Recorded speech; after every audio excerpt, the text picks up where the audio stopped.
Welcome to the Dropping into Power podcast, where we'll be hearing stories about the transformational power of surfing from women surfers of all ages, all levels, and all over. We'll hear about courage, commitment, struggles, frustration, epiphany, and, of course, life transformations large and small.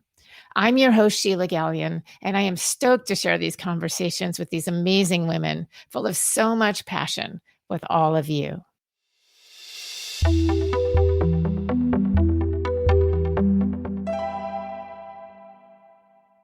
Hi, everyone. Just a few quick housekeeping updates.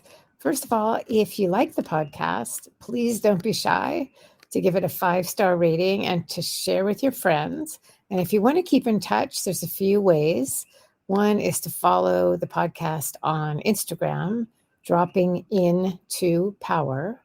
Also on Facebook, Dropping Into Power Podcast.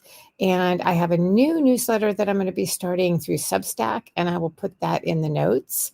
You can simply just click on the button and subscribe.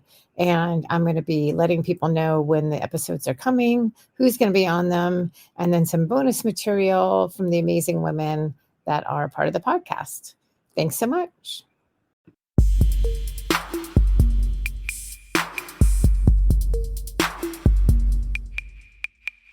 Aloha and welcome to the Dropping Into Power podcast.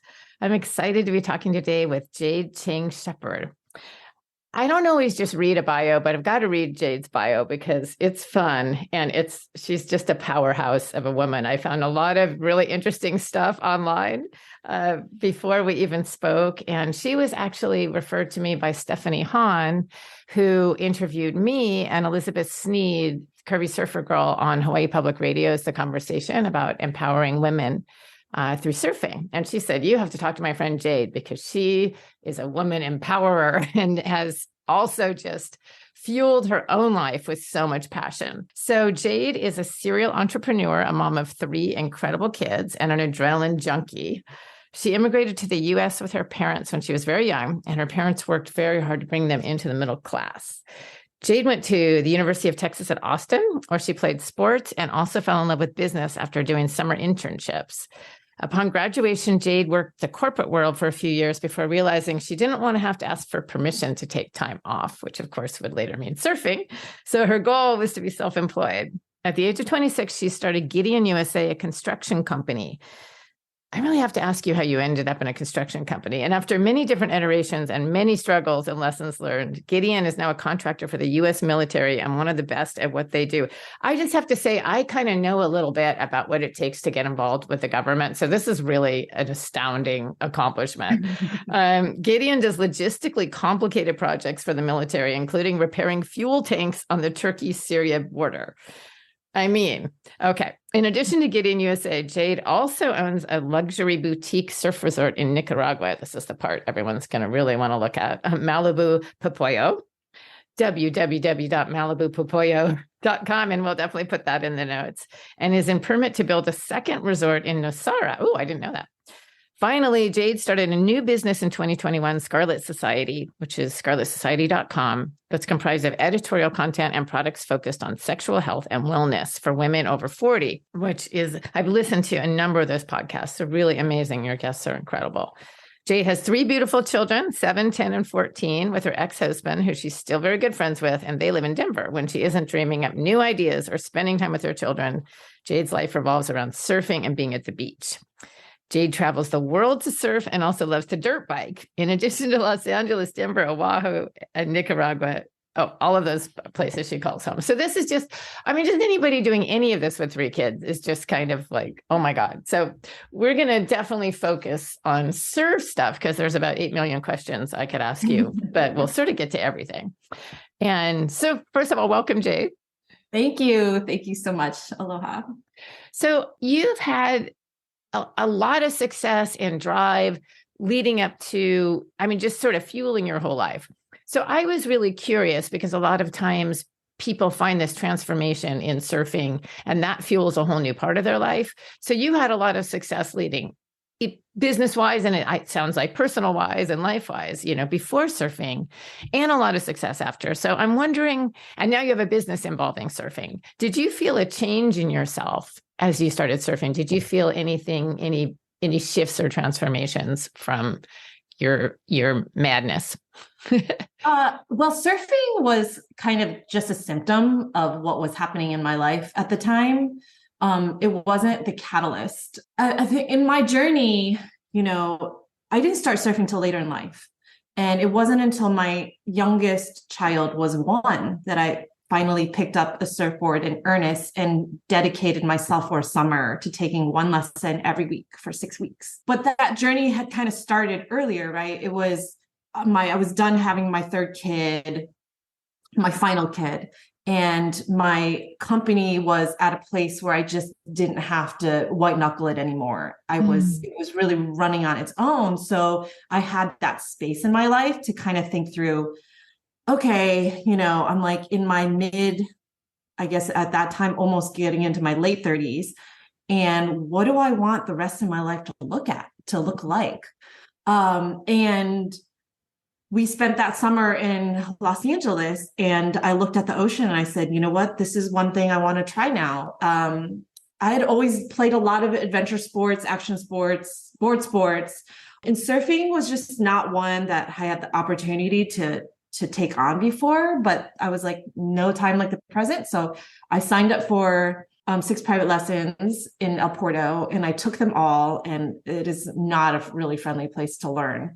But I did. And by the end of those 6 lessons, I had signed up for a trip down to Chacama, Peru. And I didn't even know what a left-hander was at the time that I signed up for that trip. It was a trip where Sofia Milanovic was personally coaching. Oh my gosh. And I even emailed her and I said, Sophia, I have no idea, and she's like, no, you're going to be fine. Chacama's great. So I did that trip. And that kind of was the start of, because I was living in Austin, Texas at the time, which is landlocked. And that was the start of a series of trips that ended up taking. My husband at the time, now my ex, next bought me a trip to Bali to surf for my birthday. And that trip came 2 months after Chacama. And then came another summer in LA, and then decided to move to Nosara for a little time.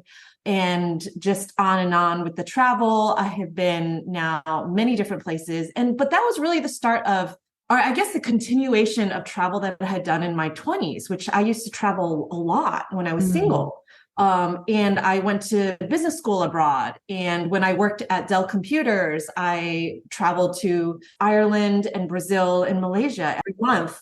I was working on worldwide ops, IT. And so I used to travel a lot, and I just hadn't, by the time that I started my business and then had 3 kids, I had really not traveled that much anymore.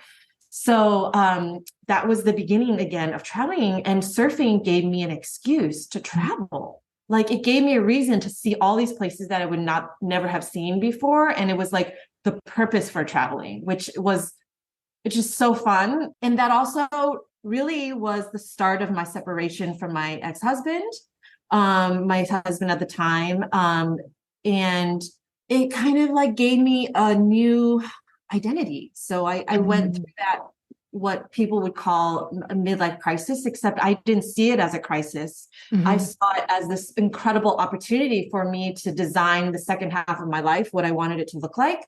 And so I still refer to it as a midlife awakening. And you'll see articles about that in Scarlet, how I personally feel like everyone should have the opportunity. And it's like a blessing to be able to take the time after all this stuff that you've spent your entire life going to college and getting a job and having kids and getting married and buying that house. And finally, like, you take a breath and you're like, now what, And that's what that midlife awakening was for me, was like the now what. And so surfing was a really big part of that narrative, and part of that journey. And it still definitely is. Oh, that's really interesting. Yeah. I like how it folded out. You said it was a catalyst, but also literally like an integral part. It just sort of unwound this part of yourself. And interesting that it led to, in some ways, the end of your marriage, but which clearly ended in many ways amicably. I love this idea that you created this whole new space of who you were. And not to dwell on this, but was part of that new identity, part of what separated from you and your husband? Did he develop a different identity, or was it you growing into a bigger space, or did it just sort of organically shift away? I think it was organic. And now looking back, it gave us the space to grow into what is our own journeys. And I feel like, it's like a tree, you start in one way, but then you branch off, and then you branch off, and you branch off, and it should be okay. Yeah. I don't really believe until death do us apart anymore. And unfortunately, marriage is such this like legal binding contract till death do us apart. And I just came to this conclusion that, it should be okay for us to branch off. And so that created the space for me to grow into what my life is today, which he's still a big part of it, of course, because we have our 3 amazing children and we still do things together as a family. It's just a redefined family.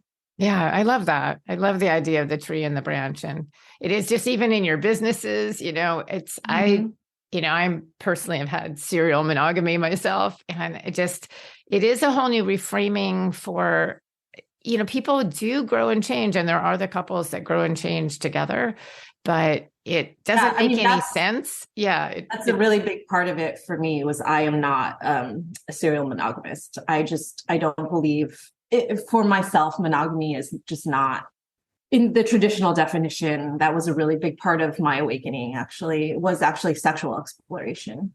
So are you then, that's such a whole other topic. Okay. We're going to verify that, and I'll send people to your podcast to talk about all of that expression. We may touch back on it, but we'll focus back here in a minute.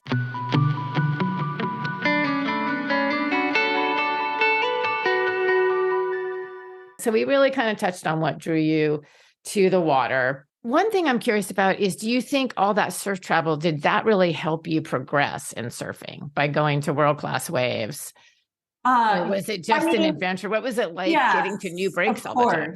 Yes, of course. I had no choice when I was living in Texas, but to travel. And of course, it's horrible, like going to a new break every single time. You don't know anyone, you don't know the lineup, you don't know. And at that time, I didn't know what I was doing anyway. Right. So of course, it was really difficult, but, they say it's good to learn different breaks and to, then what's that saying? Smooth seas never made good sailors, or something like that. Yeah. That's how I tried to think of it. Surfing has been a really interesting journey for me. The first few years, I was so hard on myself, and I thought I was such a kook, and I was so desperate to get better, and I thought it was so terrible. My goal was always just to be respectable in the lineup. But honestly, as things have progressed, I am just so much more chill about surfing now. I don't get hard on myself if I don't make it out multiple times a week, or if I feel like not really that stoked because the water in LA is really cold in the winter. I still travel. I just don't travel as much as I used to, partly because I have homes now in Oahu and Nicaragua. And to me, those are 2 of the very best places in the world to surf.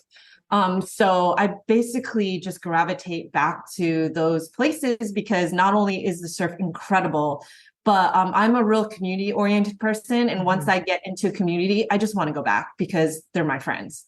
Right. And so it's a little bit of a creature of habit type thing. But yes, and now I really am getting to know the local spots better, getting to know the waves. And it is really, really fun to know a wave. So it's now the opposite of what it used to be, which was traveling all the time. Now I really get to know a wave and know where to sit and the ins and outs, and I don't need a guide. And they're my homes, Yeah. So. Well, I have more questions to ask you about that, but I want to go back to the travel for a little bit. So, and just, you listed a few places. So give us your whole surf travelogue and a couple bests and worsts. I know people ask me all the time, what's my favorite place, but that's a really difficult question to answer because every place is different. Yeah. They don't have to be favorites, just a few things that stand out. I mean, Chicama, Peru is incredible. It's the world's longest left, and it's incredible wave. It's friendly for both beginners and advanced alike. And it's the oddest geographic landscape you'll ever see. It looks like Mars. Yeah. Are you goofy or regular? I am regular. Okay. So your backside. So I'm regular, however, when I longboard, so I both shortboard and longboard. And when I longboard, I am ambidextrous. I can go both ways. But shortboard, I'm pretty bad at going left. Okay. But Chicama is so friendly, and it's a great place to practice. And that's all of my favorite waves are lefts. My second favorite wave is Lance's left in Nicaragua. So I'm just always going left. But I just last year did Maldives for the second time. And I had done first the North Atolls, and this time I did the Central. And that was an incredible experience. Of course, Costa Rica and Europe. And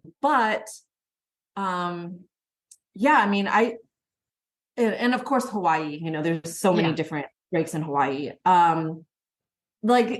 As much as people bash Waikiki, I have not found a more heavenly longboard wave than Waikiki.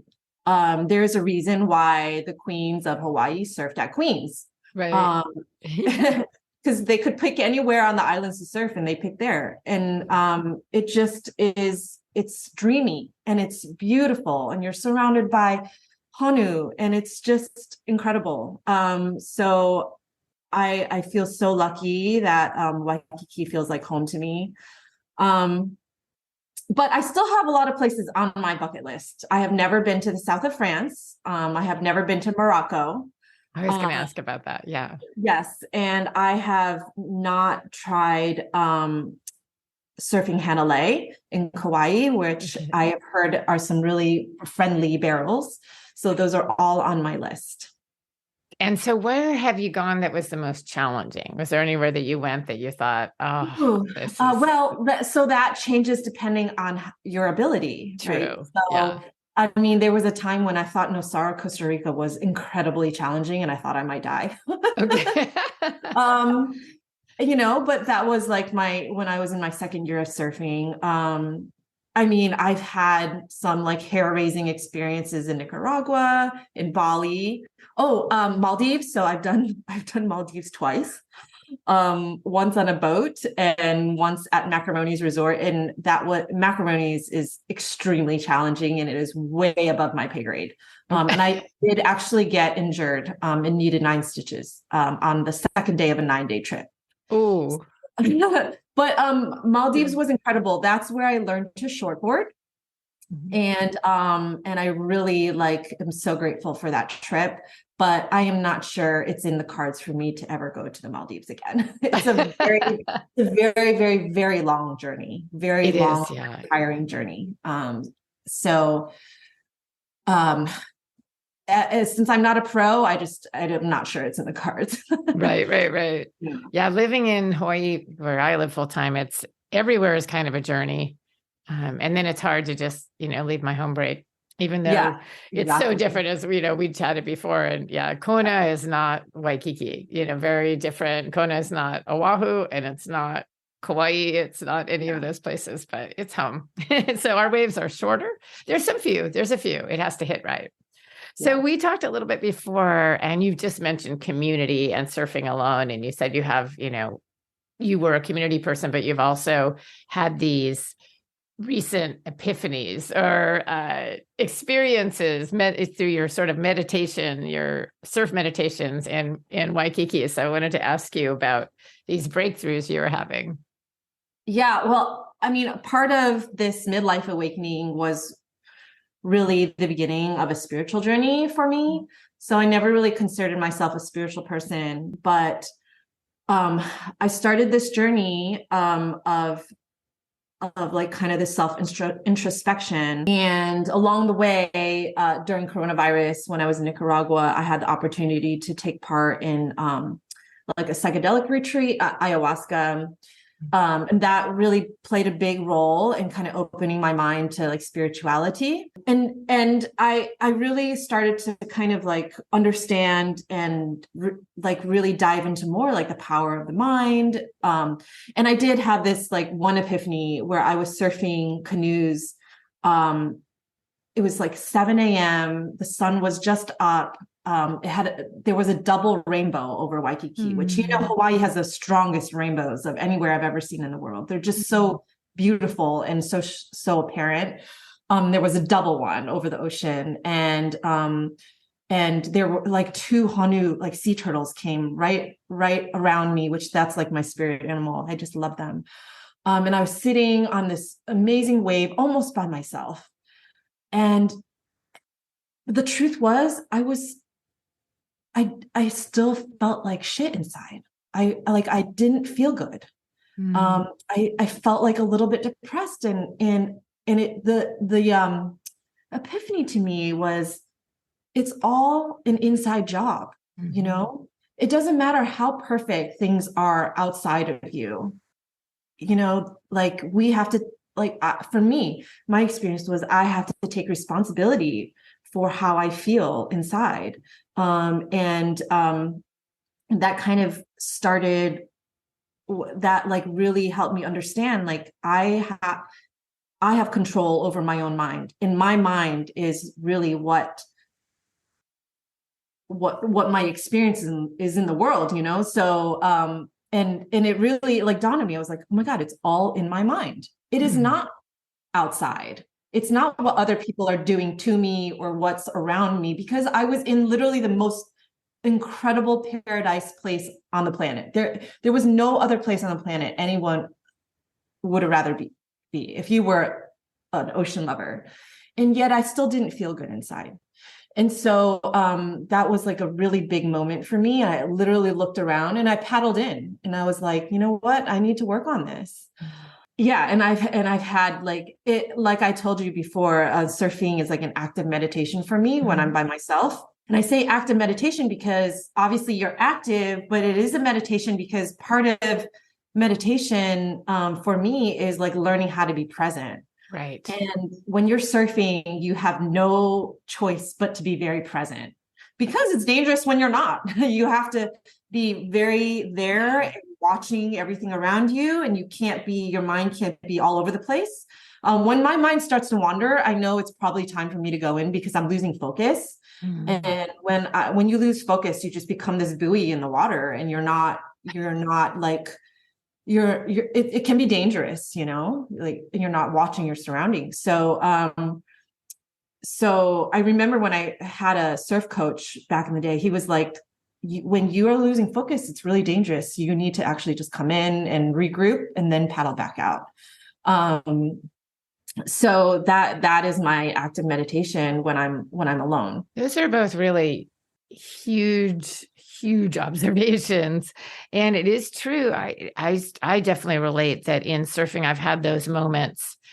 And I think your observation, why it feels so profound to me, is it's not because we've never heard something like that before, but it's true that as surfers, many of us will have those moments. We actually, more than most human beings, will have a moment of being out in the most pristine. I was out the other morning and I was in a good space, but it was literally just me. The water was like purple from the sunrise. The whales were jumping, you know, blowing. The dolphins came and jumping. This, you know, the reef is alive and blue. The fish are underneath. I mean, I'm just sitting there seriously going, oh my God, I am the richest woman on earth. I am the richest woman on earth. Yes. But yeah. I've also been out there in those conditions and I'm pretty good at not thinking about bills or things like that, but just running some sort of tape in my head. It might even be this person paddles out. I'm all by myself and here comes a person and I'm pissed about it.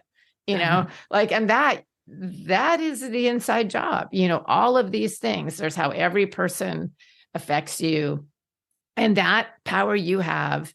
It's just rare. I think a lot of people don't ever get that moment of reflection where it's so obvious. And so you articulated that so well, like, okay, if I can't be happy here, Right. This really is an inside job. And that cultivating that power, it's hard. It's hard, even in the most perfect conditions. And that's the other thing is it shows you is like, wow, this is not, we're not really taught to do this. You're taught to Totally. keep in motion and achieve and measure and all of those things. And so you can measure your success in those ways, but measuring your quote unquote success on the happiness meter, on the presence meter is different. And it literally, 1 minute you're there and the next minute it's over and then you have to go in, like you said, like, oh, I've lost focus. I was doing so good.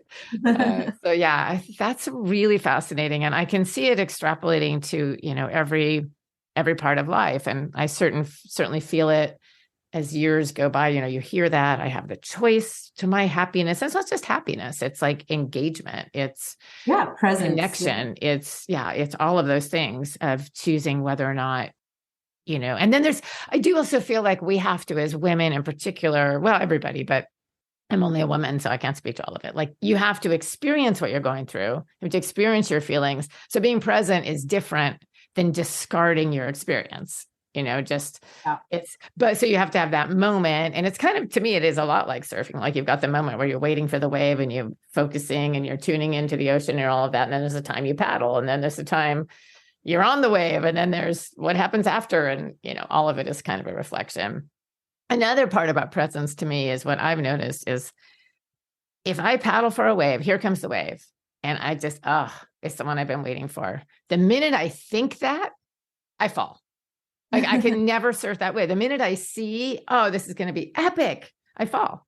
So I have instant lessons in presence all the time. Like, I can only be right where I'm at. And that doesn't mean I can't look at where I want to go on the wave. Bless you. But it's a totally different thing than actually being present in your body. So anyways,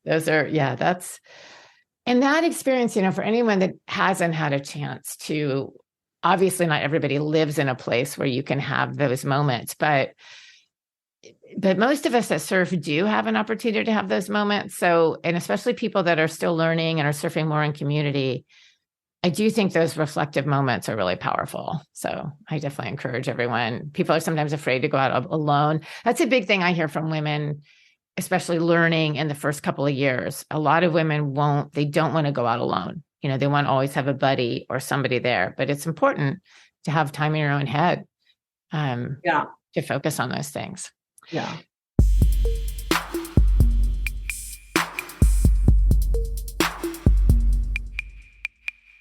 So, okay. Then in this journey of yours, and I read a little bit more about this. I shared with you right before the call about, I hadn't really thought about that you bought this boutique hotel right before COVID.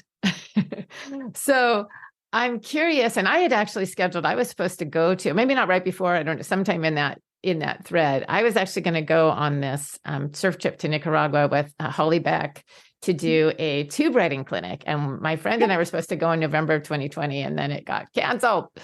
And we weren't able to travel. So I haven't been able to do that again. But I'm curious, just the whole journey of how you ended up finding this hotel, what inspired you, what was the thing that shifted you? And then, what was the dream and what's been your experience with it? Yeah, it's super interesting. So, I spent some time in Costa Rica, but no one ever talked about Nicaragua. And when they did, it was always in a really negative light. So I never had Nicaragua on my sights. It was actually my ex-husband who bought me this surf trip, and he doesn't surf. And all he did was Google like best places to surf in the world. And Nicaragua was one of the top, was like at the top, and I hadn't been before. So he picked basically the highest ranked place that I hadn't been and bought me this ticket. And he was like, well, it's already paid for, so you should go. So I went, I took two of my girlfriends, surf friends, and we went down and we had a blast. We had a really good time. We had a really good time surfing, and there was just like kind of great energy in the country. And we ended up going to dinner at what is now Malibu. And I remember driving down this dark road and we were like, where are we? And you pull into this little dirt lot and all of a sudden it just opens up into this incredible, beautiful oasis. And the food was incredible and it was so beautiful. And we went back twice on that trip. And by the end of that trip, I got to know the owners of the hotel, and I actually left the trip owning the lot across the street. And Okay. so I knew the owners, and pretty much like 2 months later, the political crisis started. And about 3 months after that, the owners just sent me an email and said, we're selling. And I said, okay, I'm buying. So, and what were you hearing about the political crisis? Because I didn't put that in the first segue, because that was another thing, is I was been looking to travel to Nicaragua during that time, and I knew people going in during the political crisis, and then I also knew people who lived there who were being affected by the political crisis. So, yeah, what was your? I grew up in the era when there were like El Salvador and Sandinistas, and there was unrest in Nicaragua. So I think I was really sensitive to it. But yeah, what was your experience with people you knew there, and what were you thinking about that crisis? I had just come back from a really great experience in the country. And so I knew what the potential, what it was about. And yeah, I definitely will not downplay like the events of things that happened during the crisis. But I always really believe that I believed in what the country is about, which is like the people are incredible. They're very peaceful people and happy people, kind. Nicaragua is a really special place. Like, it is the second poorest country by GDP in the Western Hemisphere, but doesn't feel that way. So there are no beggars on the streets in Nicaragua. It doesn't feel like poverty. It feels like survival, and it feels like living off the land, and it feels like the way Costa Rica was 20 years ago. And so I just knew like the magic of it. And so by the time, like, it wasn't a long time that the like events of the political crisis. And so like it was around, I think, June when it started, and by August it was like over. Oh, okay. So I went in September to take a look at the resort before like executing the deal, and it was okay. It was fine. There weren't any issues anymore. I flew right in, surfed, did my thing. So yeah, I executed that deal the week later. And then I read that the GM had actually left for a period of time and gone back to New York. And then I don't know if that person's still running the resort, but that you brought him back. Yeah, Ernesto. So Ernesto was the general manager. So he is Nicaraguan, half Nicaraguan, half German. So he was the general manager before. And actually, when I bought it, my deal was I'm only going to buy it if he stays on. So he actually came out to California to visit with me, and we had a great vibe, and everything went really well. So because I knew I had to be an absentee owner because I can't be there. And so we got along great. And it ended up that we pretty much brought on everybody, all the staff that was there before. So even now, our staff, many of them were still from previously.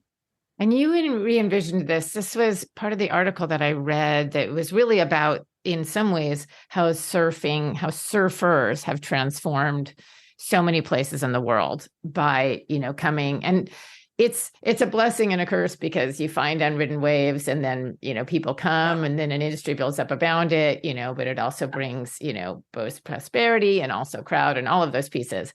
But you saw this vision, you took this, it was not a surf-centric hotel. So what was your vision to transform it? You had a unique vision with it. The previous owners were European, but not necessarily surfers. And so it was simply a luxury hotel, like luxury beach hotel before. And so what I was envisioning was the type of place that I would want to go to. So as like a middle-aged adult, middle career, I was willing to pay a little bit more for the comforts of AC and like really good food, healthy food, and to be taken care of. And I'm envisioning people with, a couple weeks of vacation a year who are spending their like hard-earned money on this couple weeks of vacation a year. And so I wanted it to be all inclusive and just like kind of mindless, like you didn't really have to think about it. So that's kind of our experience is the minute you get off a baggage claim, whether it's Liberia, Costa Rica, or Managua, Nicaragua, our driver meets you. We like hold your hand all the way to the resort, and our food is all inclusive, but a lot of it is from our own farm. So we grow our own vegetables and fruits. We have a lime, mango, dragon fruit farm, and all really healthy. We have some of the best food around. And the surf guiding and the transport to the surf breaks are all included. So because we're a really small boutique resort, we can really personalize all the experiences. Each group of surfers, whether it's one person or, a family, they're like assigned a guide, and that guide is with them through their whole stay. And the night before, he will look at the tides and the weather conditions and understanding the level of the surfers, decide on a game plan for the next day. And he'll get all the surfboards ready, and he will get the transport ready, and he will take them to the surf break and sit with them, tell them where to sit and help them out. Now, it's not like a private lesson, but it's a surf. Well, I'm melting. I'm like melting with my hand up over here listening. I'm like, okay. So it's all included, and it's a small space, so everyone becomes really good friends. Like we literally have guests who have been to other guests' weddings. And so we're actually a favorite with single female travelers. Yeah. They always make friends. And it's also like a popular place for like people to bring non-surfing spouses. Also yoga is included daily. And I own 3 horses. Oh, so I ride every day when I'm there. Oh my gosh. I try to. And so there's plenty to do that's non-surfing. And so, I mean, we've had groups of girls go down and do nothing but sit by the pool and eat and drink. So yeah. It's almost like, I mean, well, you just described my fantasy playground, especially when you throw in the horses, you've got, because that was my first love. Well, I always loved the ocean, but I had a horse and rode horses. And I always think if for some reason I couldn't be a surfer anymore, I would maybe go back to horses. Wow, though. Wow. What a place. What an incredible vision. And it's also like, I can't take 100% of the credit, because the previous owners they just had an eye for design, and it is just beautiful. We've won architectural awards, landscaping awards. It's really, really an oasis. It's gorgeous. And every room has its own unique tiling and a semi-outdoor shower and garden sitting area. And it's really beautiful. And it has a really magical, sexy energy to it. So. Well, the pictures look great, but it sounds amazing. I'm going to be there. I'm not sure exactly when, but I promise I'm going to be there. Did you have any struggle during COVID? Nicaragua didn't totally lock down. No, it did. Oh, yeah. No. Oh, it did. Okay. Oh, yeah. We closed for a year. Oh, my God. We were closed. I knew they were. Yeah, no, I didn't know they had totally locked down. So, oh my gosh. So how did you weather that? Well, the way everyone else did. We, it cost a lot of money to maintain it. So while it was closed, you can't just lay everybody off. Like we have, lots of landscaping and gardens to maintain. And we're at the beach. So if you don't maintain stuff, it just falls apart. Right. So we had to keep a maintenance and gardening staff on board. We, really went down to the bare bones. The thing about Nicaragua is, they are really, unfortunately, familiar to crisis, whether it's a political crisis or a hurricane, Hurricane Nate that came and destroyed everything, or, it's really prone to natural disasters. They had a tsunami back in the day. So we're really just too well versed in that. When we do have to lay people off, they go back to fishing and herding cattle and living off their land until it's time to be called back. So we survive the way we survive every other time. I mean, those people are survivors. That I will give them. That's amazing. And I'm sure you get some credit for your business acumen and how you were able to navigate that. I was really, really lucky to be in Nicaragua during almost all of coronavirus with my family. Wow. So were you on site then? Were you at the hotel? I did not live. I also own a condo. Okay. In front of Colorado's, which is a world-class barrel. Incredible. It used to be above my pay grade, but I surf it now in small days. It's incredible. But so I have a condo there. And so we live there with the family. And the coronavirus started around February, March. We did not wear a mask until July when we came back to the States. We were just in heaven on our own. Of course, it was sad that the resort was closed, but we had all these breaks to ourselves. And Hawaii can understand this, but yes, definitely. Without the tourists, it was really heavenly. It was amazing. And we definitely still think back on those times. Yeah.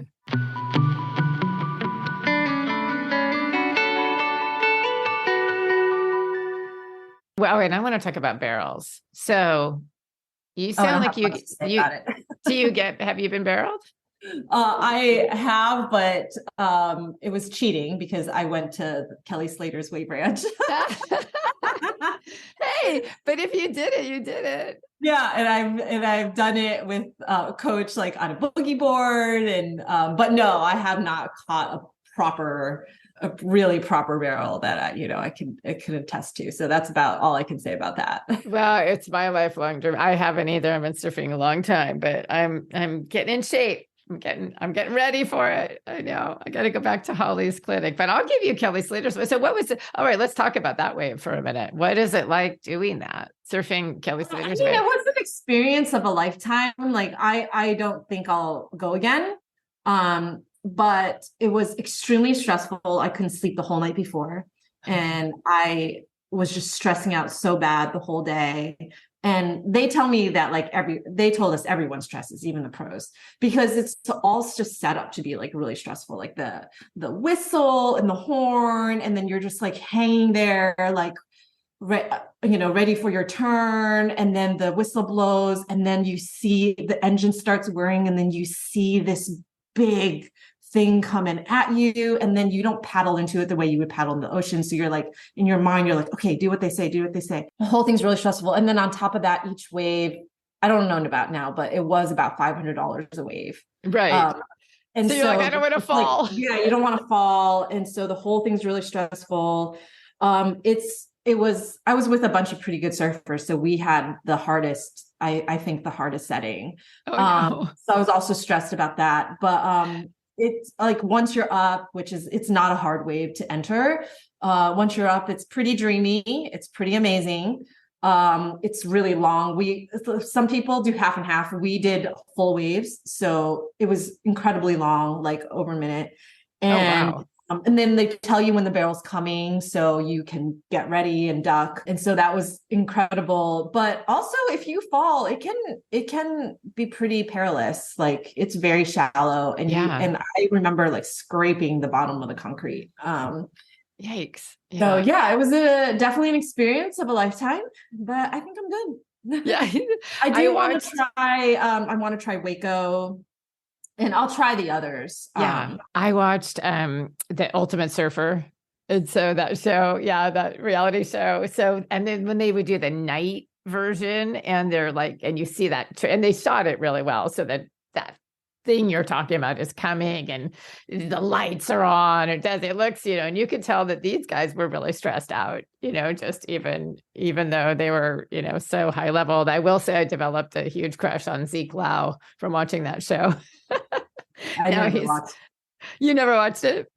It's a really funny, it's a silly reality show, but the surfers, and then they create the drama llama, but there's some amazing surfing in there. Yeah. And they show the surf ranch. So it's all set at the surf ranch. So Yeah. it's wave after wave after wave of watching this, machine, and they do shoot it so that it's really intimidating. I do want to ask you, you have all of this stuff happening. Do you still run your construction business?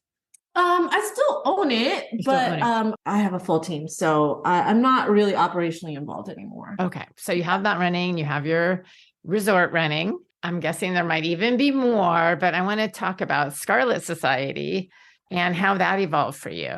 Well, that evolved because as I was going through what was deemed this midlife crisis, I started feeling like, there just is not a lot out there for women 40 and over. They don't even advertise to us. Like, all the advertising towards women is like about beauty and women in their 20s, or women fertility and women of childbearing age. But it was almost like once you're done having kids, like, they don't want to think about you anymore. They certainly don't want to think about you having sex. And it's almost like we don't care or want to sell to them. There's not even any advertisements that are directed towards us. And I felt like really insulted by the whole thing. Mm. And along that same time, I read this article that just said, women 40 and over in menopause, in that perimenopause age, are about to be 1/12 of the entire world's population. Wow. And we are already the population with the highest spending power and the most time on our hands, because we're past childbearing age. We're no longer little kids. And that is exactly how I felt. Mm-hmm. I felt like my kids were finally growing. They didn't need me every second of the day. They were at school and I was done having kids. And so I never wanted to see another advertisement for anything related to kids anymore. I was like so over it.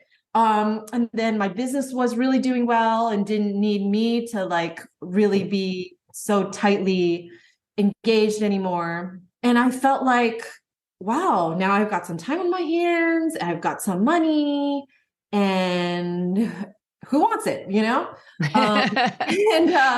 I like, it kind of dawned on me. I was like, you know what? I want to like change the cultural narrative on this stuff, because we can talk. So I think the world is catching on. So if you were ever on the mainland, you probably start seeing like there's advertisements now for like menopause services and this like hormone replacement, or it's very health related, which is amazing. That's where it needs to start, is like more awareness around the topic of perimenopause and menopause, so that we're on offense about it and not just on defense on things that our body's doing and wondering what it's doing.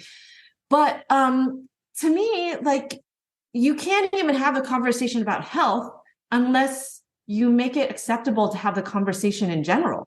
Mm-hmm. So Scarlet, the whole idea, and like what really birthed Scarlet, was the idea of changing the cultural narrative and bringing all these topics to the forefront for women, and making it okay and not shameful to talk about things like health and menopause. And really, when we started writing these editorial articles about these topics, we realized, well, at this age, we really can't talk about sex and relationships without talking about divorce and money.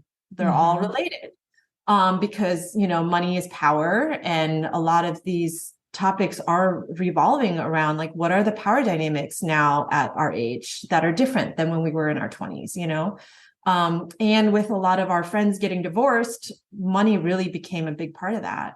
Mm-hmm. And so it's about changing the narrative about these topics, but then also on this like triangle of self-actualization, when we're able to talk about these topics, like how about we instill in women's, like in our culture, that, we can actually go after our highest potential in life. So it's not just, survival, like, oh my God, what is my body doing? But what is my mind doing? And what is my life doing? And how do I live to my highest potential? And like the idea of like exploration of mid-career and what's next, maybe a second career, what the exploration of what's life about after kids, now that your identity is not just tied to your kids, and how to make it not just tied to your kids. Right. Exploration of new passions and hobbies in life, which is where surfing came in for me. Like something else to make life exciting. And sexual exploration, like, well, what is it like to go on a date with a girl? I have no idea because I had never done it before. Or what is it like to try out like non-monogamy? And what does that mean? Because that's a whole world that people don't understand. They think like non-monogamy is like you're living in a polygamous like commune. It's not at all. Right. It could be just like you and your partner going to a sex party, Yeah. And different like the exploration of kink and even the word, which has so much like emotion and stigma to it and what that means. But it's actually just freedom. It's the freedom to explore, what you're about and what turns you on and what turns you off. And that is like a whole world unto itself. And boy, like I am so glad I didn't die without exploring these things. Like, oh my God, life is so interesting and amazing. Oh God, I love it. Oh, The thought that people would like that these would just be fantasies that live in your head and not able to ever talk about them or explore them. Wow, that's so sad. I love it. That's awesome. It's, so you're talking 40s and I'm in upper 50s now. And I had I had a lot of exploration, a lot of different things in my life too. The strange thing that I've gone through is I was always in a relationship or with different partners or whatever, things going on. But I've actually had a very long time of being single. And this is partly just raising my daughter. It's just me and her. And she's 17. So I could never imagine going long periods without sex. Like to me, that sounded like the end of the world. But it changes. It does change. And past menopause, it changes too. Like, I sort of joke about it. Like I'm not drugged anymore. Like, and that makes it sound pejorative because I loved being high on all that. But that hunger, it's just different. Like it can be cultivated. But I think one reason, we fear it's a terror, like, oh, if I lose my sex drive, I'm just old and shriveled. But that comes from the whole idea of what a woman is later in life. If a man stays single, nobody nailed him down. Oh, he's just a lifelong bachelor. He's just a freedom loving man.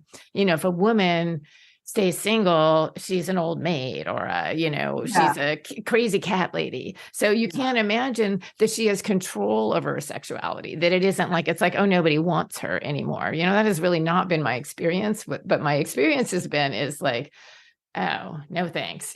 Like I find fewer and fewer people that I would want to blend my body and energy with, and I may find some of them attractive or whatever, but it's a different feeling. So like what I crave now is I want really this incredible depth. And I don't know what it's going to mean in terms of commitment. I don't know what that's going to look like for me because I have my own home. I have my own life. I have this whole thing. And I'm kind of like, oh, sometimes I think about someone even being in my bed. And I'm like, oh, I don't know, maybe, can we just go to a hotel?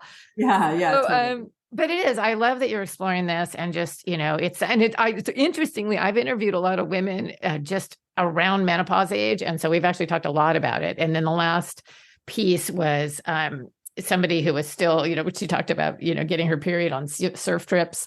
So is there anything, are you in the perimenopause phase? Is there anything you want to share in that process? Because I haven't been right in perimenopause yet.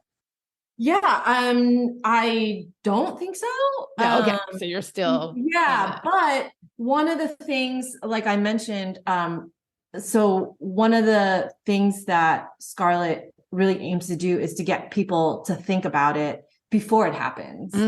Right. So we actually have like this perimenopause game plan. It's not an article, it's like a guide that we put together to get people to like think through so that they're ready, and then they've thought about it. And just to get people to talk about it, that's kind of what happened with one of my friends. She was having all these like funny things happen in her life where she was like feeling unfocused and anxious and borderline depressed. And she went to like 5 different doctors and before finally someone told her, oh, you're in perimenopause. And she didn't know what that was. And I didn't know, none of us knew what that was. And we're pretty educated women, Right. So if we don't know, who knows? Right. Seriously. Like there's no classes in this. You should be like, you should learn about this in middle school. Yeah. So yeah, like just making it something to talk about is something that we want to focus on, and also get people to start thinking even ahead of time, like, okay, what are the health options that I really want to explore? And then finding a healthcare provider that's on that same level. Yes. Once you hit your 40s. So I have like Scarlett has a gynecologist who we partner with, and she just gave up her OB practice and is now focusing only on women 40 and over. And I thought that was such an incredible concept. Like, think about going to a gynecologist's office and not sitting around all these pregnant ladies. Yes, and then having the doctor just like blow you off to go, to the next pregnant lady, but really sit and think through, what you're going through. I think that's a really incredible concept that's starting to take hold, is the idea of like menopause concierge or menopause medicine. I love this shift. I mean, it's so important because it also does usher women into this incredible, powerful time in our lives. I mean, like you said, there's the 40s, but then, moving into your 50s. I mean, you have this incredible energy and focus that is not focused on relationship. It's even if you're partnered, it just changes. And so having, this whole, first of all, the dialogue to usher women into that. I had so much fear leading up to menopause. I just thought it was going to shrivel up into this, nothing was scarier to me than a dry vagina. For some reason, that was the terror of my life, and and everything that represents, because so much of our identity is around that part of our sexuality instead of owning our sexuality differently. So I love this conversation you started and these resources. I didn't really do perimenopause. It kind of skipped because I had an ablation and, I don't know. And then I went straight from like, I'm ovulating, I'm done. Just kind of happened really fast. But I have so many friends that suffered from it, really suffered from it, and did not know what was happening. So I love that you're doing this.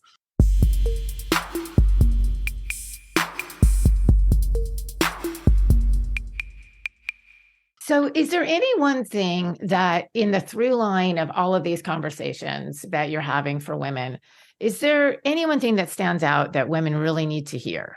I mean, my passion around,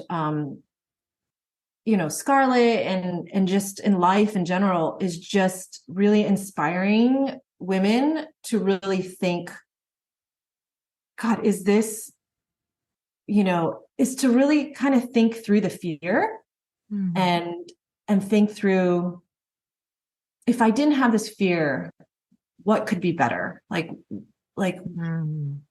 really, because fear is what holds us back from change, right? It's fear that holds us back from getting divorced, holds us back from moving to a new city. For me, it was moving to the ocean. Fear that prevents us from starting a business. Prevents us from, asking out this cute guy that we think is amazing. So, a lot of it is how to get people to think past the fear and realize their highest potential. And so much of it is like instilled in our society, this fear of divorce, this fear of living on your own, this fear of starting over that, we've written several articles in Scarlet about that, about the fear of starting over, because we would rather have the devil we know than the one we don't. So, but as you will, if you've read some of the articles, and actually Dr. Han wrote a powerful article about this, which is that we know that when you take that step, that change, it's going to be hard. Everything's hard. Starting a business is hard. Moving into a new city is hard. Going through a divorce and separation is really, really hard. And you're always going to go through that difficult time, but almost nobody has regretted going through that time to arrive on the other side. So, my goal, my passion in life is to inspire people to think, maybe what's on the other side is worth this, walking through this fear. And even on the other side, and this is where I think surfing comes in too. When I want to just reiterate, because what you said one sentence that said, if you could think through the fear, what could be better? It was something like that. I'll pull it out when I hear it, because that really just sort of nails it. Like if you could make your way through it, what could be better? Because it's like a screen, it's like a screen that you can't see through. That vision. So first you're just inviting people to actually have the vision. It's that exercise. I don't know if you've ever done that exercise where it's like, if you couldn't fail, what would your life look like in every aspect? If there was no failure, It's interesting just when you even say that, and I've done versions of that, but I just feel myself falling forward because all this pressure has been pushing, and I've not lived a very typical life. So I've taken a lot of chances, but it's, maybe some of them were smaller chances. Maybe I haven't taken as many of the bigger chances in some ways. So I can feel that pressure. But I do think that this is something surfing gives you. Like the weird thing about surfing is there is no other side. Your other side only lasts infinitesimally. So you have that it's hard. It's breakthrough. It's hard. And that is the little microcosm of life, but that moment, like you're talking about being worth it, that moment of reward, which is that microcosm of what it feels like to be free, what it feels like to be embodied, what it feels like to be present, what it feels like to be whole.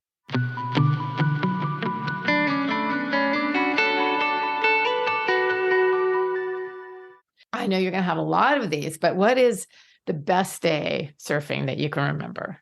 I would have to say probably the best surfs that will probably never happen again were during coronavirus. We took our boat out to Lance's Left in Popoyo, me and 3 girls, and just surfed by ourselves, sitting at the peak, no one else bothering us, just until sunset. Yeah, all by ourselves. I don't think that'll ever happen again. Oh, heaven. Oh, that's good. I got to just live through you with that one. That was so good. And then you kind of addressed this in the very beginning, that you're not really hard on yourself in the same way, but what is a bad day like for you, and what goes on in your head to kind of get through it? A bad day would be if I wasn't feeling great physically or struggling somehow mentally. And that's something that I've actually been working a lot on this last year, was kind of this concept of self-soothing and how to get myself to a better place, because it's my responsibility to get myself to a better place, not anyone else's. What things can I do to make myself feel better right now is often the question. And we each have to come up with a list of things that we can do to make ourselves feel better. But like truly understanding the power of emotion and how those positive vibes truly bring about like abundance in our lives is like a whole life's journey. But that's what I'm spent a lot of time studying. And, before this journey, before like my psychedelic experience, I didn't really understand emotion. So this has been a really interesting, amazing, incredible part of like my spiritual journey. So part of your spiritual journey is opening your heart. Yes. And really getting into your body in a deep way. So I love that. What's your favorite part about your own surfing? It can be physical, metaphysical, whatever. My favorite part, and the thing I'm like I'm really proud of, is that I love to both shortboard and longboard, properly longboard and properly shortboard. They are so different, and elicit both very different emotional experiences for me. I didn't learn to properly longboard until about 2 years ago, and which means like nose riding. And I mean, I'm actually not at the nose, but properly cross stepping and turning. And I used to just go on coaching trips and just shortboard or whatever. But I actually started properly getting coaching on longboarding and really loved and enjoyed that. It's chill and beautiful and dreamy, and it's so fun, no stress. Whereas shortboarding is like just heart pumping, and the speed and the paddling in with two paddles and watching that, come at me and learning to turn, duck diving. Oh man, I love it. I love it. I hope see, I have so much for joy. a really, really long time. Yeah. I love it. I love duck diving. It's one of my favorite things, although recently was in a bad accident because I duck dove under a surfer. And yeah, that's a story for another time. But basically, other than that, I always love duck diving. There's just something, and here in Hawaii and wherever the water is so clear, I always open my eyes. So I open my eyes and you see the water, whoosh, the white water, and then you see the fish underneath and the reef, and I just can't help it, but all of that's beautiful description. Is there one thing you're working on, probably more than one thing, or that you wish you were better at?